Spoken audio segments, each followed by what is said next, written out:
ముఖ్యమంత్రి గారికి ఇవి ఒప్పుకోవడానికి బేసిస్ అడ్డం వస్తున్నది. మేడిగడ్డ మూసేయాలని మేము అన్నామని, ఆయనకి మేము ఆడ పోతే కోపం వచ్చింది. మేము కన్నెపల్లికి పోగానే కోపం వచ్చింది ఆయనకి. ఎందుకంటే బండారం బయటపడ్డది. ఆడ వరద నీరు పోతున్నది, నీళ్లు పోతూనే ఉన్నాయి, గోదావరి నీళ్ళు. ఎల్నీనో అని చెప్పి తప్పించుకుందాం అనుకున్నాడు. కానీ నీళ్లు కిందికి పోతున్నాయా, సముద్రంలో కుత్తగా పోతున్నాయి, పంపులు చాలు చేయంటే పంపులు చాలు చేసి బంద్ పెట్టిండు. ఆంబోతు లెక్క రంకెలు వేస్తూ ఉన్నాడు. నోటికొచ్చిన బూతులు, నోటికొచ్చిన మాటలు, బుర్ర తక్కువలని, లుచ్చా రాజకీయాలని. నేను ముఖ్యమంత్రి గారినే ఉటంకిస్తూ ఉన్నాను, నేనేం కొత్తగా ఆయన తిట్టట్లేదు. అచ్చోసిన ఆంబోతులాగా ఇవాళ నోటికొచ్చినట్టు రంకెలేస్తూ ఉన్నాడు. ఇక ఆయన మాట్లాడిన మాటల్లో పిచ్చివాగుడు తప్ప, శరామామూలుగా తిట్లు ఒట్లు తప్ప కొత్తది ఏమీ లేదు. ఇవాళ బండారం అయితే బయటపడ్డది ఈ రాష్ట్ర ప్రభుత్వానికి. ఏంటిది? ఇది కాలం తెచ్చిన కరువు కాదు. నీళ్లు పుష్కలంగా ఉన్నాయి. ఏ పాయింట్లు అయితే నీళ్లు ఉన్నాయో ఆ పాయింట్కి తీసుకుపోయి మరీ చూపెట్టినాం. ఈ రాష్ట్ర రైతులు చూస్తూ ఉన్నారు. మమ్మల్ని అడ్డుకున్నా, అరెస్టు చేసినా అక్కడ దాకా పోయినాం. 7 గంటలు ప్రయాణం చేసి పోయినాం. పోయి చూపెట్టినాం. ఇగో నీళ్లు 1,00,000 క్యూసెక్కులు నీళ్లు కిందికి పోతున్నాయని చూపెట్టినాం. 1,00,000 క్యూసెక్కులు అంటే 9 టీఎంసీలు. 9 టీఎంసీలు రోజుకి 9 టీఎంసీలు కిందికి వృధాగా పోతూ ఉన్నాయి. 9 టీఎంసీలలో కేవలం నువ్వు లిఫ్ట్ చేయాల్సింది 2 టీఎంసీలే. ఆ 2 టీఎంసీలు వచ్చే 100 రోజులు నువ్వు లిఫ్ట్ చేస్తే అన్ని రిజర్వాయర్లు ఎస్ఆర్ఎస్పితో సహా, మిడ్ మానేరుతో సహా, లోవర్ మానేరుతో సహా మొత్తం గోదావరి సిస్టంలో ఉండే మల్లన్న సాగరు, కొండపోచమ్మ సాగరు, రంగనాయక సాగరు, అన్నపూర్ణ, మలక్పేట, బస్వాపూర్ అన్ని నింపొచ్చు.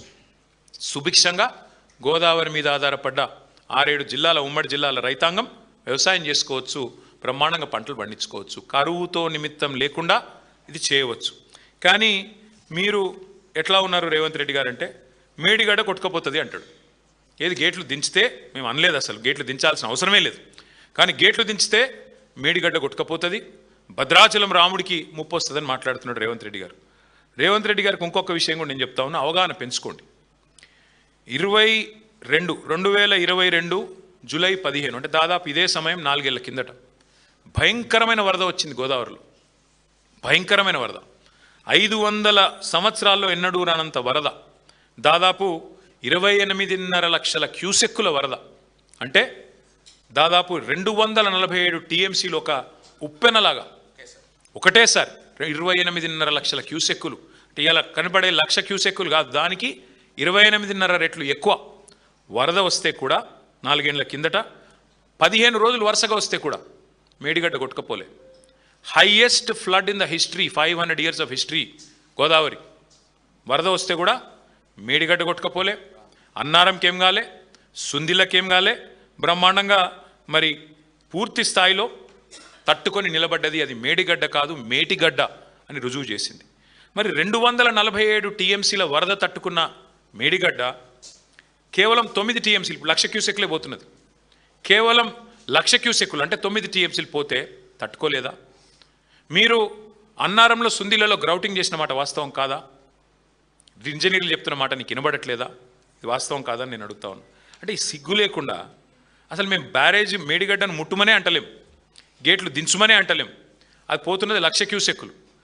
ఆనాడు మరి 15 రోజుల పాటు 247 టీఎంసీల నీళ్లు రోజు వచ్చినా తట్టుకున్న భద్రాచలం ఇవాళ 9 టీఎంసీలకు 1,00,000 క్యూసెక్కుల ప్రవాహాన్ని కొట్టుకపోతుందంటే నువ్వు పిచ్చోనివా, మంచోనివా, నువ్వు ఏంటిది నువ్వు అనేది ఒకసారి రాష్ట్ర ప్రజలే, రాష్ట్ర రైతులే ఆలోచన చేయాలని చెప్పి నేను కోరుతాను. ఇది నా లెక్కలు కాదు, ఇది కూడా సిడబ్ల్యూసి లెక్క అని చెప్పి కూడా నేను మీకు విజ్ఞప్తి చేస్తా ఉన్నాను. అట్లాగే ఇంకొక మాట కూడా మీకు చెప్పాలి. ఇప్పుడు ప్రజల్ని భయపెట్టడానికి, ప్రజల్ని భయభ్రాంతులకు గురి చేయడానికి, కాళేశ్వరం మీద శరామామూలుగా బురద జల్లడానికి పనికిమాలిన మాటలు మాట్లాడుతున్నాడు. ఏమంటాడు?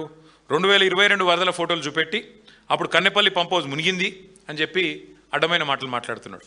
నేను వారికి చెప్పేది ఒకటే, ఇప్పుడు రెడీగా కన్నెపల్లిలో బటన్ నొక్కితే మోటార్లు పనిచేస్తాయి, పంప్ హౌస్ మంచిగా ఉంది, పాపం ఇంజనీర్లు కష్టపడుతున్నారు, నువ్వు పట్టించుకోకపోయినా వాళ్ళు మెయింటైన్ చేస్తున్నారు. ఒకవైపేమో నీళ్లు లేక రైతులు ఏడుస్తుంటే అదో విషాదం అనుకుంటే, నువ్వేమో ఒక పైశాచిక ఆనందంతో, సాడిస్టిక్ ప్లెజర్తో నీళ్లు ఉండి నీళ్ళు ఎత్తక మా మీద కోపంతో ఇష్టం వచ్చినట్టుగా వ్యవహారాలు చేస్తూ ఉన్నావు. ఇవాళ రాష్ట్రంలో వాతావరణ శాస్త్రవేత్తలు చెప్తున్నారు, ఇంజనీర్లు చెప్తున్నారు, మరి ఎల్నీనో ప్రభావంతో పైన ఎక్కడ నీళ్లు లేవు సిస్టంలో. నీళ్ళు ఎక్కడ ఉన్నాయా అంటే ఒకటే చోట కన్నెపల్లి దగ్గర ఉన్నాయి. గోదావరిలో అక్కడ ప్రాణహిత నుంచి నీళ్ళు వస్తూనే ఉన్నాయి. ఇది అక్టోబర్ వరకు కొనసాగుతుంది ముఖ్యమంత్రి గారు. వర్షాలు వచ్చే సూచనలు లేవని చెప్తా ఉన్నారు వచ్చే వారం రోజులు. మేము అందుకే చెప్తా ఉన్నాం, మేడిగడ్డ బ్యారేజ్ ముట్టే అవసరం లేకుండా దానికి 14-15 కిలోమీటర్ల పైన ఉన్న కన్నెపల్లి పంప్ హౌజ్లో అక్కడ వచ్చే నీళ్లతో, ఇప్పుడు అక్కడ 97 మీటర్ల మీద పోతున్నది, 93.5 మీటర్ల కాడ మీరు పంప్ హౌస్ చాలు చేస్తే చాలు, నీళ్లు అన్నారం పోతాయి, అన్నారం నుంచి సుందిల పోతాయి, సుందిల నుంచి ఎల్లంపల్లి, ఎల్లంపల్లి నుంచి మిడ్మానేరు, మొత్తం నేను చెప్పినట్టు అన్ని జలాశయాలు నింపొచ్చు. ఇది రాష్ట్ర రైతులు గ్రహించాలి. ఇది కాలం తెచ్చిన కరువు కాదు, ఇది కాంగ్రెస్ కక్షతోని మీ మీద రుద్దుతున్న కరువు అని రాష్ట్ర రైతన్నలు గుర్తించాలని చెప్పి నేను కోరుతా ఉన్నాను.